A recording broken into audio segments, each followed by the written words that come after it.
Okay, so we have the facilitation and the participation. We need to make sure either the student are participating actively in the classroom or not. Then we have the joint meeting. For example, relevant parties or the concerned parties in the syllabus evaluation should be there. Then we have the professional learning community. For example, you need to make sure about that document you are providing to the student, either they are familiar with them or not. Then the flexibility in the classroom.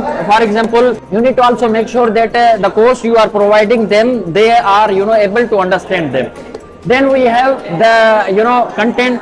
What is the content and the rationale is the gap of a student. We need to make sure either the content we have in the writing skill is fulfilling the gap of a student or not. Then we have the Ministry of Education.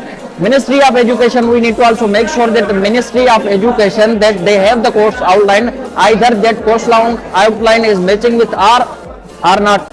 Then we have the content and the local need. Local need is like the local needs of student. For example, we need to consider the local needs of a student as well. For example, if the student of BS English literature don't know how to write properly, but he is fluent in the speaking skill, so we need to focus on the writing skill, not on the speaking skills.